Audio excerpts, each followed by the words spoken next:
ரொம்ப ரொம்ப சிம்பிளான ஆனா அதே சமயத்துல ரொம்ப சுவையான காசி அல்வா எப்படி செய்யலாம் தான் இன்னைக்கு இந்த வீடியோல பார்க்க போறோம். இது பொதுவா நீங்க ஏதாவது திருமணத்துக்கு போனீங்க அப்படின்னா கண்டிப்பா இது ஒரு ரெசிபியா இருக்கும். ரொம்ப டேஸ்டா இருக்கும். இது இப்ப நம்ம எப்படி செய்யுதுன்னு பார்க்கலாம். வெல்கம் டு டுடே சமையல். அதற்கு நான் இன்னைக்கு 1/2 கிலோ அளவுக்கு வெள்ளை பூசணிக்காய் எடுத்திருக்கேன். இது வந்து மஞ்சள் பூசணியிலையும் செய்யலாம். ஆனா காசி அல்வா அப்படின்னாலே வெள்ளை பூசணியில செஞ்சாதான் அதனுடைய சுவை வந்து ரொம்ப அருமையா இருக்கும். இப்ப இதுல இருக்கக்கூடிய அந்த விதைகளை வந்து நம்ம நீக்கிக்கணும். இப்ப பாருங்க, இந்த விதைகளை எல்லாத்தையுமே நான் நீக்கிட்டு ஒரு 4ஆ கட் பண்ணி எடுத்திருக்கேன். இப்ப இதை காய் துருகிறத பயன்படுத்தி உள்ள இருக்கக்கூடிய அந்த சதைப்பற்றை மட்டும் இந்த மாதிரி நல்லா துருகி எடுத்துக்கங்க. இப்ப பாருங்க, எல்லாத்தையும் நல்லா துருகி எடுத்துட்டேன். இந்த மாதிரி தோல் மட்டும் தான் தனியா இருக்கணும். தண்ணி நிறைய இருக்கும். இதை நம்ம அப்படியே செய்யலாம். இருந்தாலும் வேகிறதுக்கு ரொம்ப நேரம் எடுத்துக்கிற மாதிரி இருக்கும் அந்த தண்ணியெல்லாம் இருக்கிறதுக்கு. அதனால இந்த மாதிரி ஒரு சன்னியை பயன்படுத்தி அதில் சேர்த்துடலாம். சேர்த்துட்டு அதனுடைய தண்ணியை வந்து நல்லா வடிகட்டிக்குங்க. இது நீங்கள் ஒரு சுத்தமான துணியில் கூட போட்டுட்டு பிழிஞ்சு எடுத்துக்கலாம்.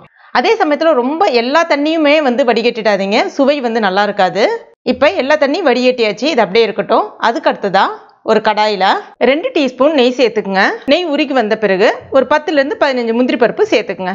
இப்போ இந்த முந்திரி பருப்பு கொஞ்சம் சிவந்து வர்ற அளவுக்கு நல்லா வறுத்துக்கலாம். இப்போ பாருங்க, நல்லா சிவந்து வந்துருச்சு. அந்த நெய்யை நல்லா வடிகட்டிட்டு அந்த முந்திரி பருப்பை மட்டும் எடுத்து வச்சுக்கலாம். இப்போ மறுபடியும் இதில் இன்னொரு டீஸ்பூன் அளவுக்கு நெய் சேர்த்துக்குங்க. கூடவே நம்ம துருகி வச்சிருக்க அந்த பூசணிக்காயும் சேர்த்துடலாம். சேர்த்துட்டு நல்லா ஒரு 5 நிமிஷத்துக்கு நல்லா அந்த நெய்யில நல்லா வதங்கி வரட்டும். எந்த அளவுக்கு உங்களுக்கு நெய்யில நல்லா வதங்கி வருதோ அந்த அளவுக்கு உங்களுக்கு சீக்கிரமா வெந்து வரும். அதே சமயத்துல நல்லா சாஃப்டா ஆகும்.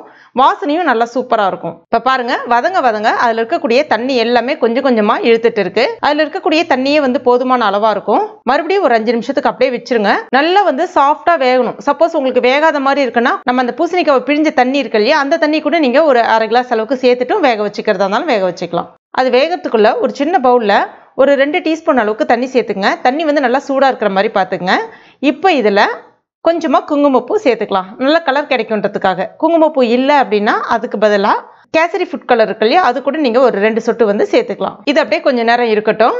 இப்போ பாருங்க, நல்லா குழஞ்சி நல்லா வெந்து வந்திருக்கு. நல்லா சாஃப்டா வேகணும், அப்பதான் நல்லா இருக்கும் அல்வா. இல்லைன்னா வந்து அங்கங்க கொஞ்சம் நறுக்குன்னு இருக்கிற மாதிரி இருக்கும், நல்லா இருக்காது. அது பார்த்துக்குங்க. இப்போ இதுல 3/4 கப் அளவுக்கு சர்க்கரை சேர்த்துக்கிறேன். அதாவது 1/2 கிலோ பூசணிக்காய் எடுக்கிறீங்கன்னா 250 கிராம்லேருந்து 300 கிராம் அளவுக்கு சர்க்கரை வந்து சரியா இருக்கும். கூடவே நம்ம சுடு தண்ணியில போட்டு வச்சிருந்த அந்த குங்குமப்பூ அதையும் இப்போ இது கூட சேர்த்துக்கலாம். சேர்த்துட்டு நல்லா கலந்து விட்டுக்குங்க. அந்த சர்க்கரை எல்லாம் நல்லா கரைஞ்சி திக்கா மாறி வர ஆரம்பிக்கும்.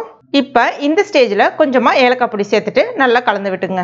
ஒரு 5 நிமிஷத்துலேயே உங்களுக்கு இந்த பதத்துக்கு வர ஆரம்பிக்கும். அல்வா நல்லா சுழண்டு வரணும். இப்போ இதில் நம்ம வறுத்து வச்சிருக்க முந்திரி பருப்பு சேர்த்துக்கலாம். கூடவே ஒரு டீஸ்பூன் அளவுக்கு நெய் சேர்த்துக்குங்க. உங்களுக்கு நெய் வாசனை நல்லா பிடிக்கும் அல்வா அப்படின்னா சேர்த்துக்கலாம் தாராளமாக. இல்லைன்னா நம்ம ஏற்கனவே சேர்த்த நெய்யே போதுமான அளவாக இருக்கும். சேர்த்துட்டு நல்லா கலந்து விட்டுக்குங்க.